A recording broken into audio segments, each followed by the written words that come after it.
kembali ya. Assalamualaikum warahmatullahi wabarakatuh. Semuanya sehat ya.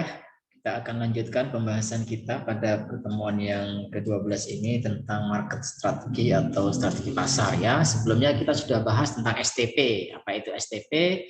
Segmentasi, targeting, positioning ya. Kemarin sudah kita bahas secara panjang lebar tentang bagaimana melakukan segmentasi, kemudian menetapkan pasar sasaran atau targeting, dan akhirnya kita bagaimana kita berusaha untuk membangun posisi ya di benak konsumen ya.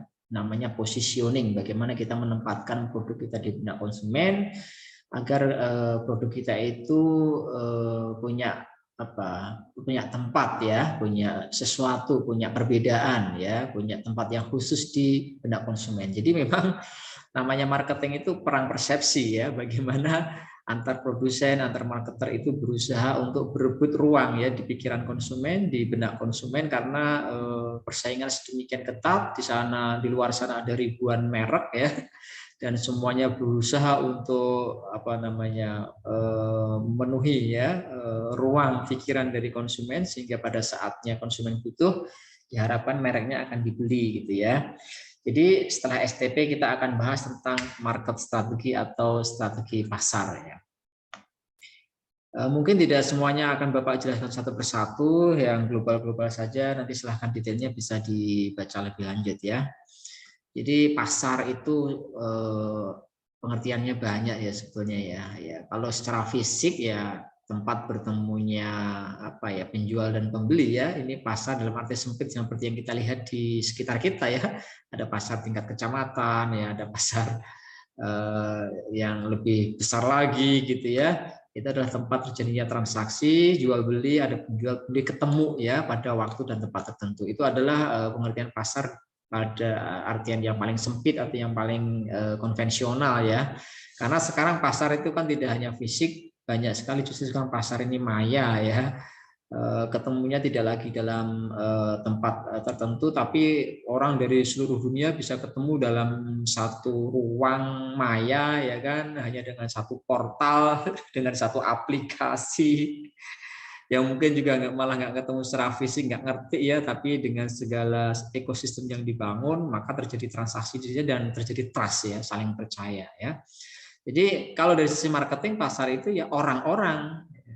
Siapa pasarnya? Ya, maksudnya dia orang-orang ya yang memiliki keinginan ya untuk memuaskan kebutuhannya dan juga punya uang untuk dibelanjakan dan punya kemauan untuk membelanjakan. Itulah market ya, itu dari sisi marketing. Jadi kita ini ya semuanya adalah market sebetulnya, pasar bagi siapa? Bagi produk-produk yang memang kira-kira kita butuhkan gitu ya.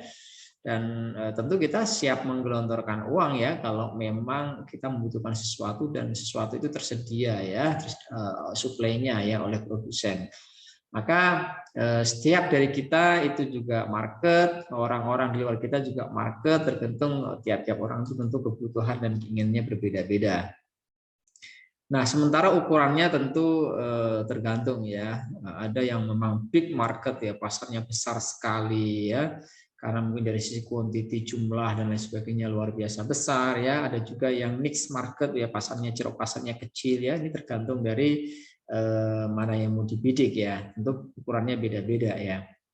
Misalnya untuk di Indonesia tentu pasar busana muslim itu sangat luas. Kenapa? Karena mayoritas penduduk Indonesia adalah Muslim ya misalnya. Tentu pasar busana muslim sangat luas dan kuenya terus membesar. Kenapa begitu? Karena pertumbuhan penduduknya juga ada, kemudian kesadaran penduduk Muslim untuk semakin berpakaian secara Muslim itu juga makin lama makin tinggi, sehingga meningkat pasarnya, market share-nya itu meningkat terus, pasarnya terus bertumbuh. Ya, ini sebagai gambaran saja ya. Nah, ada beberapa tingkatan pasar ya. Yang pertama adalah potensial market ya. Ini baru sekedar potensi ya. Di sini ada sekumpulan konsumen punya minat terhadap penawaran pasar tertentu ya, tapi dia baru sebatas itu ya. Sementara kalau yang punya minat itu punya penghasilan, punya akses ya kepada pasar, dan konsumen juga punya daya beli, maka tentu ini tidak hanya sekedar potensi, tapi sudah merupakan available market ya, pasar yang tersedia. Nah, kemudian pasar yang tersedia yang telah memenuhi syarat dan mereka punya akses dan kualifikasi terhadap penawaran tertentu, maka ini disebut qualified available market. Nah, ini tentu tingkatannya makin spesifik, makin tinggi lagi ya. Nah, kemudian ada juga serve market atau target market. Ini adalah bagian dari qualified available market yang ingin dimasuki oleh perusahaan. Nah, sehingga dengan mengetahui struktur seperti ini, perusahaan akan bisa merencanakan ya strategi pemasarannya. Ada juga penetrated market atau pasar penetrasi. Ini adalah sekumpulan konsumen yang benar-benar telah membeli produk, ya, artinya sudah existing customer ya. Nah, pemahaman akan tingkatan pasar ini tentu sangat bermanfaat ya bagi para marketer dalam rangka merencanakan upaya-upaya pemasarannya. Dan jika perusahaan nggak puas dengan penjualannya saat ini, maka perusahaan bisa mencoba menarik presentasi pembeli dari pasar yang nilainya lebih besar. Jadi bisa shifting ya ke pasar yang lebih besar size-nya, lebih besar jumlahnya dan seterusnya. Tentu kalau sekarang ya data-data itu bisa di-grab ya lewat BPS, kemudian lewat lembaga-lembaga survei, lewat lembaga-lembaga riset. Mereka biasanya menyediakan data market yang cukup lengkap. Kalau seorang pemain di suatu industri tentu sangat berkepentingan ya terhadap data-data ini, sehingga dia tahu berapa market yang harus dibidiknya ya. Kemudian ada beberapa faktor ya yang bisa menghambat dalam rangka mengoptimalkan potensi pasar. Yang pertama awareness. Awareness ini kadang-kadang konsumen masih belum aware, belum ngeh gitu ya. Jadi awareness ini ya tingkat kemengertian atau tingkat kengehan jadi konsumen.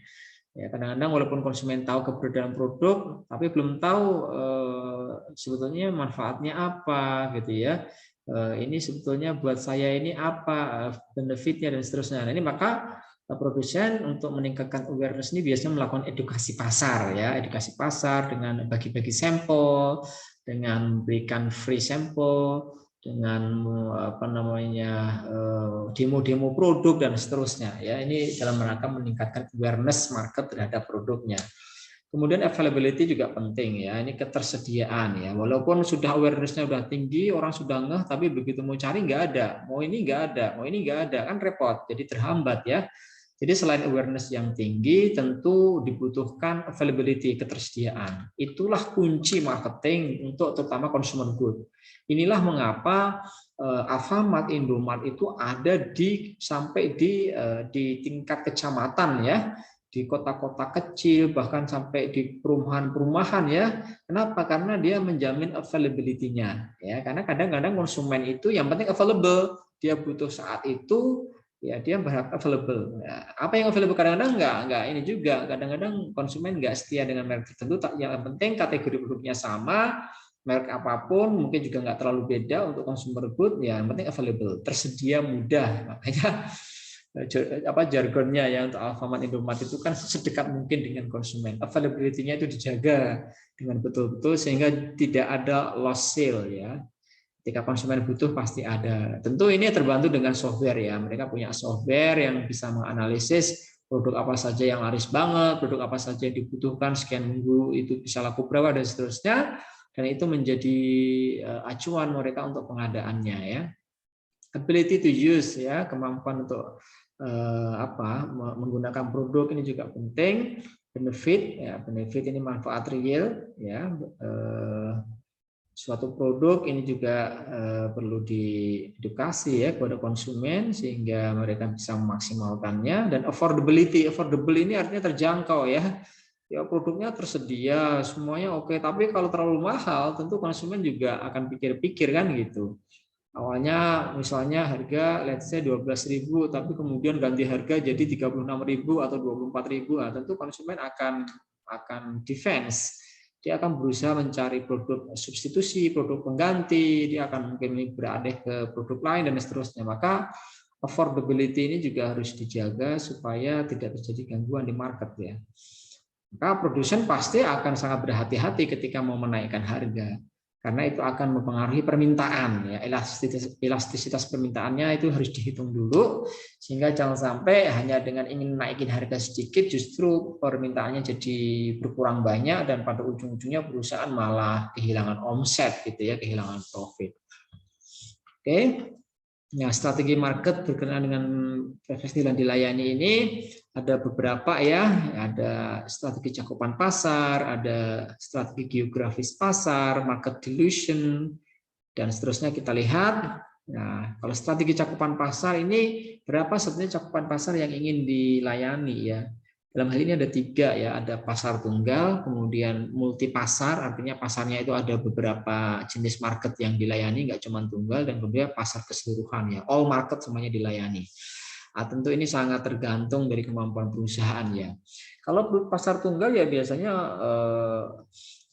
para pebisnis kecil yang masih baru, resources-nya terbatas, tentu mereka memilih melayani pasar tunggal. Kenapa? Karena lebih mudah melayaninya, jumlahnya nggak terlalu besar, varian produk yang dibutuhkan mungkin juga nggak terlalu banyak, sehingga relatif masih bisa lah gitu ya melayaninya. Beda dengan yang berikutnya itu untuk pasar multi pasar ya, multi market. Nah ini tentu dibutuhkan resources yang sangat besar karena dia harus menyediakan produk dari varian A sampai Z dengan mungkin variasi kualitas, variasi harga, variasi fitur dan seterusnya. Karena antar segmen itu bisa jadi beda preferensi, mereka beda kemampuan daya beli, ya kan? Mereka beda selera, ya. Nah, tapi kalau perusahaan punya resources, ya tentu dia akan melayani multi pasar ini dengan sangat dengan sangat antusias karena sebetulnya masing-masing segmen pasar tentu ada potensi profit di sana ya. Tapi tentu sekali lagi dibutuhkan modal ya, dibutuhkan kompetensi, dibutuhkan keberanian untuk bisa switching dan diversifikasi ya agar risikonya juga lebih terukur gitu ya. Perusahaan-perusahaan multinasional yang besar-besar melayani ini, misalnya Unilever, tentu dia nggak cuma satu segmen ya, dia semua segmen disasar ya. Kalau di otomotif ya, misalkan Toyota ya, Toyota itu semua segmen diambil, dia nggak hanya cuma untuk kalangan atas, kalangan menengah, kalangan bawah juga diambil. Artinya mau mobil yang murah sampai yang paling mahal di Toyota itu ada gitu, tidak ada ruang yang kosong. Semua market tuh diisi gitu. Ini strategi multi pasar yang banyak dimainkan oleh para pemain-pemain besar ya.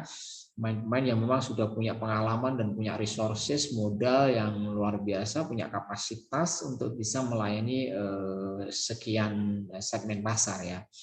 Kalau memang belum mampu ya pilihlah 1 atau 2 segmen saja ya supaya terlayani dengan baik. Oke, kemudian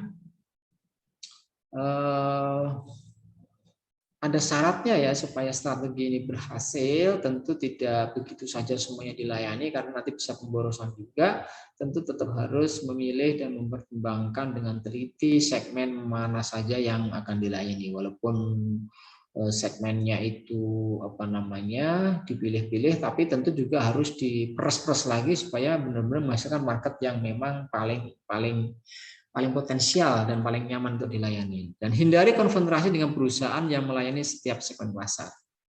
Artinya ya jangan berhadapan-hadapan langsung dengan perusahaan besar yang semua market dia layani ya, karena kemungkinan dia memang menang gitu ya. Jadi kita bolehlah bersaing tapi jangan head to head. Jangan berhadapan langsung karena nanti kita bisa dikerjain ya. Karena mereka punya kapasitas yang sangat luar biasa gitu ya. Ya kita nyuri-nyuri marketnya sedikit-sedikit lah gitu ya supaya yang penting masih dapat ya, masih syukur-syukur sedikit demi sedikit market share-nya tambah gitu. Jadi tapi jangan terlalu frontal ya menghadapi pemain-pemain besar ya. Yang ada nanti kita malah diakuisisi ya. Kemudian adalah strategi market keseluruhan ya, ini semua market dihajar nih ya. Ini hanya khusus untuk perusahaan-perusahaan tertentu yang memang sekali lagi dia nggak pilih-pilih segmen, semuanya dilayani. Nah, tentu ini perusahaan-perusahaan yang sangat luar biasa dan punya kapasitas ya. Tapi dia juga tetap melakukan kombinasi ya, nggak mungkin kan satu produk untuk semua market itu kan nggak mungkin, karena marketnya beda-beda, segmennya beda-beda, tentu dia bikin produknya juga beda-beda, strategi promosinya beda-beda, strategi harganya beda-beda, bahkan distribusinya juga mereka atur gitu ya, tidak sembarangan supaya tidak saling memakan, supaya justru antar pasar itu saling memperkuat ya, omsetnya itu saling bisa saling menunjang gitu ya. Oke, syaratnya tentu saja sekali lagi perusahaan harus memiliki modal keuangan yang sangat kuat ya. Berikutnya adalah strategi geografis pasar ya. Ini namanya geografis. Ini kita lihat dari sisi wilayah. Ada pasar itu pasar lokal, ada regional. Regional itu ya 1, 2, 3 provinsi lah ya. Kalau lokal itu ya tingkat-tingkat kota, kabupaten lah ya. Kalau nasional itu ya negara. Kalau internasional ini ya berarti lintas negara ya. Dan sekarang sudah sangat terbiasa kita dengan adanya online, itu pasar itu menjadi borderless ya, menjadi tidak terbatas ya. Kita bisa jual ke luar negeri, kita bisa beli barang di luar negeri ya dengan entengnya, bahkan barang-barang kecil pun gitu ya. Itu kita bisa apa namanya? Bisa impor ya. Dengan fasilitas logistik yang sekarang makin murah, itu ternyata memungkinkan kita menjadi importir walaupun mungkin size bisnisnya tidak terlalu besar ya. Oke, ini strategi pasar lokal nih biasanya ya untuk konsentrasi untuk area-area tertentu ya. Ini untuk produk-produk yang melayani hanya area tertentu ya. Ini efektif untuk memang konsumer-konsumer good yang mungkin kira-kira ya marketnya hanya sekitar situ saja ya. Ada yang tepat pakai strategi ini ya, pasar-pasar tradisional itu melayani market lokal aja udah sangat luar biasa ya. Asalkan dia bisa mengatur supply chain dengan baik, pelayanannya baik, tentu ini akan bisa menjaga market lokal itu akan tetap tersuplai dan tidak diganggu oleh pemain-pemain dari luar ya. Oke, tetap harus dijaga ya kualitas produknya supaya apa, konsumen tetap loyal ya, karena ya kita mengandalkan konsumen nggak jauh-jauh, benar-benar yang ada di lokal kita, di daerah kita, jadi harus dijaga betul apa namanya, kualitas, kemudian harga, kejujuran dan seterusnya, sehingga market benar-benar loyal dan tidak akan berpindah ke lain hati ya. Oke. Kemudian di regional ini bisa beroperasi di 2-3 provinsi. Perusahaan kenapa melakukan strategi ini tentu untuk mendiversifikasi risiko. Jadi risikonya itu diminimalkan dengan melayani beberapa area yang berbeda, sehingga kalau satu area turun itu kemungkinan bisa ditutup oleh area lain yang mungkin tidak turun dan seterusnya.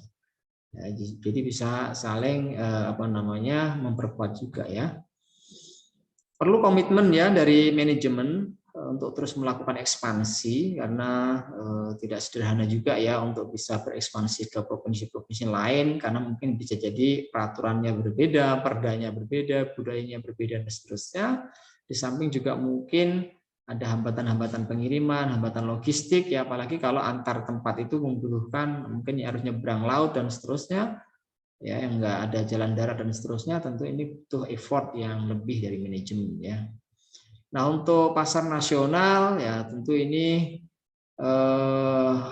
perusahaan ingin sekali ya memaksimalkan ya, kalau memang secara nasional itu marketnya ada, pangsa pasarnya besar, tentu perusahaan akan berusaha ya untuk bisa memasarkan produknya secara nasional ya.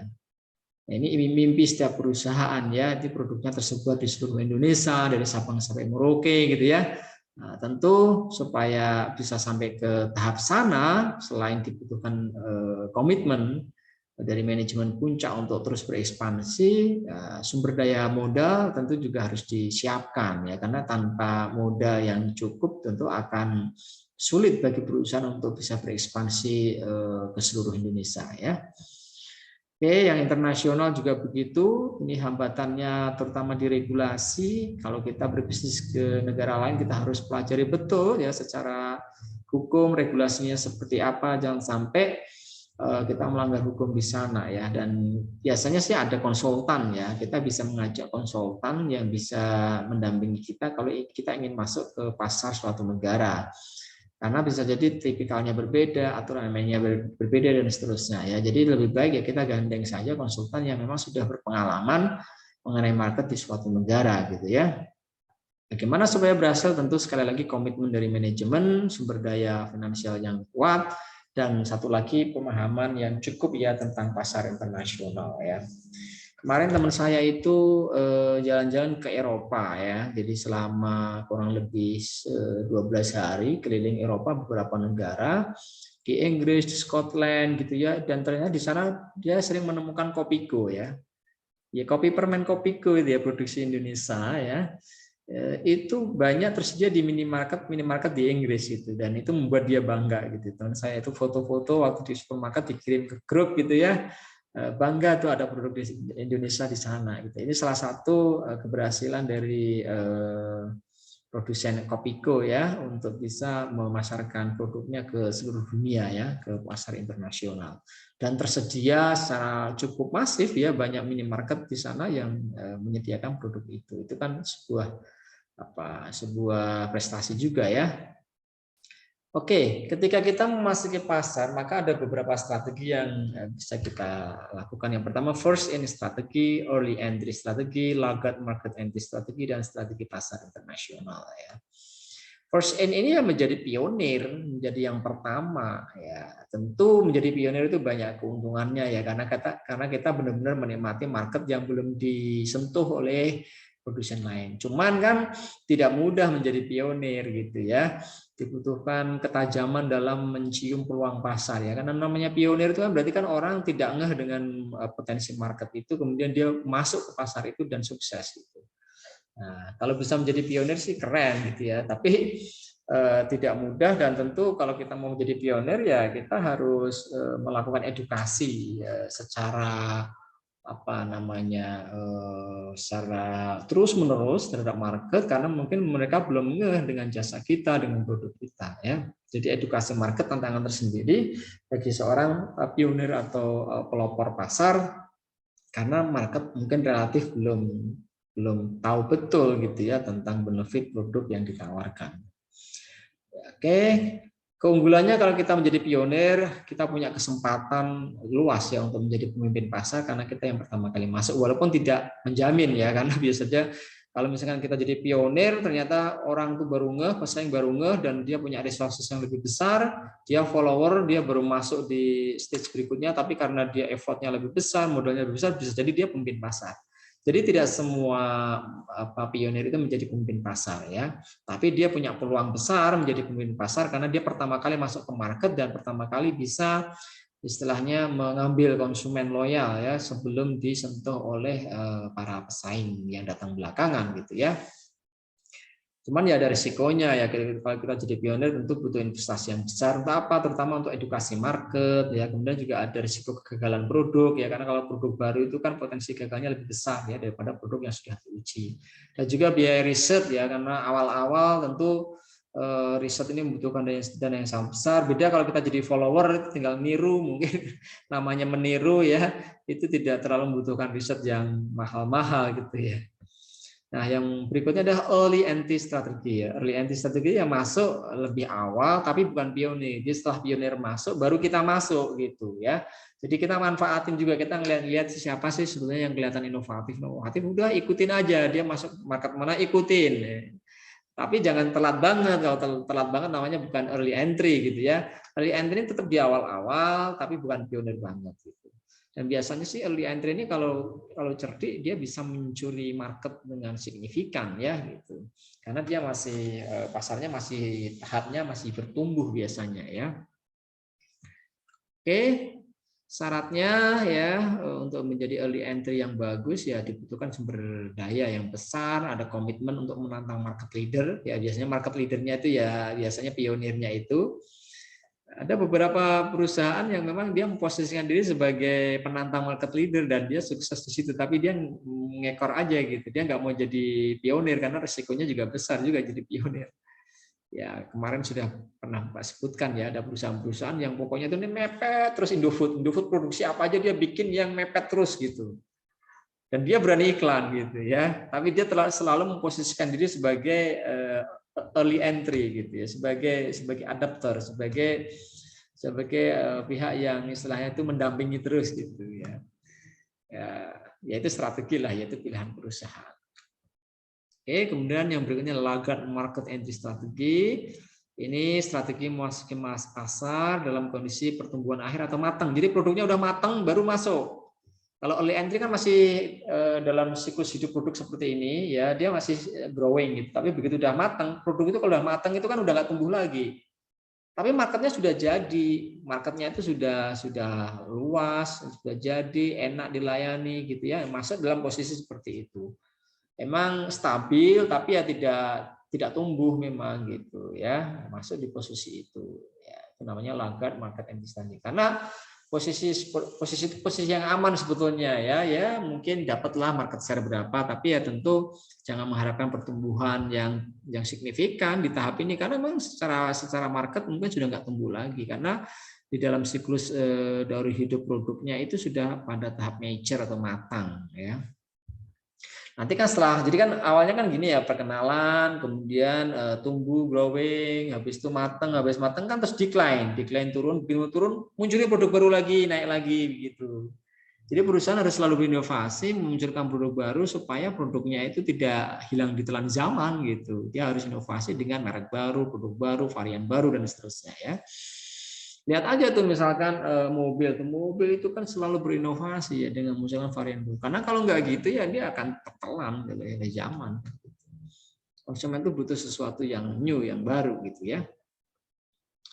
Oke, nah model strategi laggard ini ya bisa digunakan contohnya imitator ya untuk produk-produk tiruan. Kan biasanya kan membidik market yang sudah jadi, tinggal dia niru aja. Tapi nirunya jangan niru brandnya ya, nggak boleh ya. Kalau niru konsepnya masih oke lah ya, niru cara bisnis masih oke. Tapi jangan brandnya yang ditiru ya.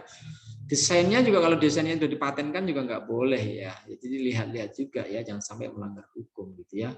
Boleh meniru tapi harus tetap dilihat dalam konteks apa gitu ya. Kemudian inisiator ini memasuki pasar dengan strategi non konvensional. Oke, melalui kondisi status quo dan setelah mengembangkan berbagai pemikiran, masuk pasar dengan produk baru ya. Inisiasi untuk masuk dengan produk yang baru ya. Tetap ada peluang untuk sukses ya bagi inisiator ya. Tentu harus pinter, jeli melihat ya sisi-sisi mana yang kira-kira memang belum digarap secara serius oleh existing market ya, oleh existing pemain yang sudah ada ya. Berikutnya adalah strategi komitmen pasar ya. Tadi ada strategi geografis, ada strategi cakupan pasar ya. Ini ada strategi komitmen pasar ya. Strategi komitmen pasar ini upaya keterlibatan perusahaan dalam mencari dan menargetkan segmen pasar yang memberikan feedback yang positif. Ya, sehingga perusahaan harus buat tuh suatu komitmen yang berbeda-beda untuk tiap kelompok atau segmen yang berbeda. Jadi karena segmennya beda-beda, mereka itu juga mungkin daya belinya beda-beda, serapan produknya beda-beda, ya perusahaan bikin komitmennya beda-beda. Untuk segmen A saya akan berkomitmen seperti ini, segmen B saya komitmennya seperti ini, segmen C saya komitmen seperti ini ya. Ini bisa dibedakan sesuai dengan strategi perusahaan ya. Jadi tidak serta-merta semuanya dilayani dengan yang sama ya. Nanti tetap kita harus bikin prioritas juga kan. Ada memang segmen-segmen tertentu yang harus diprioritaskan, ada segmen-segmen tertentu yang harus diperlakukan spesial. Kenapa? Karena bisa jadi dia itu adalah 80% omset dari perusahaan kita. Itu nggak bisa kita memperlakukan mereka sama dengan customer lain yang ecek-ecek, yang kadang beli, kadang tidak, yang suka komplain tapi belinya sedikit ya, tentu beda gitu ya. Untuk customer spesial yang dia memberikan profit besar kepada perusahaan, yang dia menyerap produk perusahaan, let's say lebih dari 70%, tentu kita harus berikan perhatian khusus. Kita harus berikan komitmen yang jauh lebih besar dalam pelayanan, dalam servis ya, dibanding customer kita yang mungkin ya sekedarnya aja, kadang beli, kadang tidak, ya nggak ada loyalitasnya dan seterusnya. Itu perusahaan harus bisa membuat peta ya, peta customer ya, sehingga harus memprioritaskan lah ya customer mana yang harus diperlakukan secara spesial, customer mana yang ya cukup dilayani secukupnya ya gitu. Oke, strategi komitmen pasarnya ada namanya strong komitmen strategi, ini yang kuat, ada average rata-rata, dan ada light. Light itu yang ringan ya, sekedarnya saja ya. Nah, yang strong ini ya tentu ini dilakukan oleh perusahaan yang menitik beratkan pada perencanaan operasinya dalam pasar itu melalui pencapaian skala ekonomi dalam promosi, ya. Ya, kalau memang ingin menjangkau pasar yang jauh lebih luas, distribusinya juga nasional, secara manufaktur juga teruji dan seterusnya, maka tentu dibutuhkan komitmen yang kuat, ya, strong komitmen. Karena kalau enggak ya bisa patah di tengah jalan, ya. Tantangannya besar ya di dalam, tapi rata-rata perusahaan besar tentu di sini mainnya, ya, dia punya komitmen yang kuat untuk bisa memuaskan konsumen, ya, karena dia juga harus mempertahankan posisinya sebagai market leader, ya, sebagai pemain utama di industri itu misalnya. Itu pasti strong komitmen itu jaga bisa-bisa oleh manajemen puncak, ya. Oke, berikutnya average komitmen, ya, ini moderat lah, ya, namanya juga average, ya. Ini perusahaan sebetulnya punya sumber daya yang kuat juga untuk merealisasikan komitmen, cuman ya mungkin tidak sekuat yang pertama, ya. Kalau yang pertama tadi benar-benar all out habis-habisan, ya kalau ini dia tetap harus lihat wait and see dan seterusnya, di mana posisinya dan seterusnya, sehingga worth it lah antara komitmen yang diberikan dengan hasil yang bisa dia dapatkan, ya. Oke, ini yang average komitmen. Ya, yang penting yang ketika kita ada average komitmen ini ya profitabilitasnya dapat, masih memadai lah, ya, dan pasarnya juga masih terlayani gitu, ya. Walaupun tidak fight habis-habisan seperti para market leader yang tentu punya strong komitmen, ya. Nah, light komitmen strategi ini yang ringan, ya. Ini untuk perusahaan ya komitmennya ya ada tapi ya sekedar gitu, ya. Perusahaan mungkin juga tidak menempati posisi yang sangat sentral sehingga dia itu bermainnya juga nggak terlalu agresif. Yang penting dia masih dapat profit dari operasinya, ya dia ini posisinya posisi survival, ya, biasanya perusahaan ini, ya. Posisinya posisi bertahan gitu, ya, karena mungkin dia juga mungkin market sudah nggak bisa tumbuh, kalah dalam persaingan, tapi dia berharap dengan kondisi yang ada ini selagi konsumennya masih ada dan masih mau beli ke dia, langganan-langganan dia walaupun sudah nggak banyak dan dia masih dapat profit secara tahunan, nggak apa-apa deh kita layani misalkan, ya. Ada satu situasi di mana kita memang dalam posisi ini, Bapak sendiri pernah merasakan, ya. Kalau mau strong komitmen kayaknya juga sudah nggak memungkinkan karena kita nggak bisa mengerahkan segala sumber daya untuk menyelamatkan hidup customer kita gitu, ya.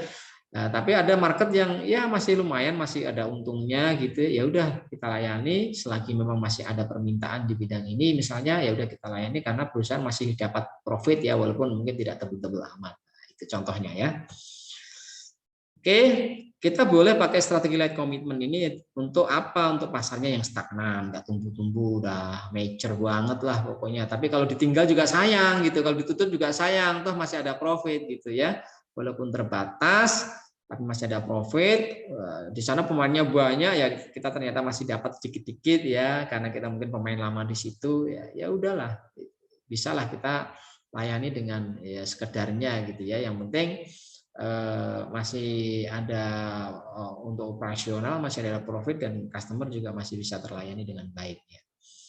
Berikutnya market dilution, ya. Dilution itu artinya kan berkurang, ya. Justru ini kebalikan dari yang sebelumnya yang ekspansi dan seterusnya, ya.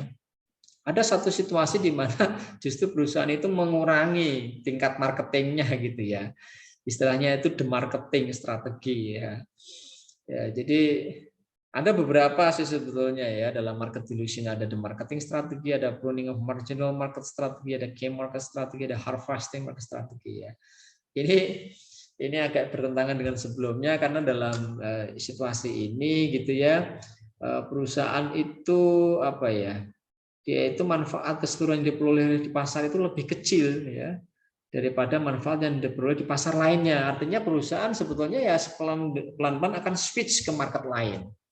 Market yang ini tuh pelan-pelan akan dikurangi, resources-nya dipindahin ke market yang lain, ke pasar lain, atau mungkin bisnis yang lain yang mungkin masih punya potensi tumbuh gitu, yang masih start lah gitu. Sementara di sini sudah drop nih, sudah posisinya sudah seperti anjing menjaga gitu, yang sudah nggak bisa ditumbuhin lagi gitu, ya. Jadi pelan-pelan perusahaan bisa men-switch, ya, resources-nya ke market yang baru, dan yang market yang ini strateginya dilusi, market dilution. dikurangi. Tapi juga tidak secara serta-merta ditinggal begitu saja, karena bagaimanapun juga kan masih ada demand dan seterusnya, walaupun mungkin benefitnya sudah kecil lah ya dibanding market atau mungkin bisnis yang lain. Oke, jadi perusahaan justru dalam konsep the marketing ini melakukan upaya-upaya mengurangi minat para pelanggan. Ya tentu ada banyak faktor ya, misalnya permintaannya mungkin terlalu tinggi, sementara mungkin kalau dilayani justru perusahaan juga malah kehilangan banyak resources dan seterusnya, ya kan? Tentu ini unik ya, ini harus didalamin sedemikian rupa. Kalau memang perusahaan ingin punya tujuan strategis atau strategi jangka panjang yang akan switching ke market yang lain, ya diharapkan perusahaan husnul khotimah lah mungkin menggarap pasar ini gitu ya. Jadi tidak serta-merta ditinggalkan begitu saja ya. Tujuannya apa? Melakukan marketing ini salah satunya mempertahankan goodwill pelanggan ya. Selama periode di mana permintaan pelanggan tidak dapat terpenuhi semuanya ya. Jadi pelanggan juga masih punya persepsi yang baik terhadap perusahaan. Jadi pelanggan ini kan aset, pelanggan ini kan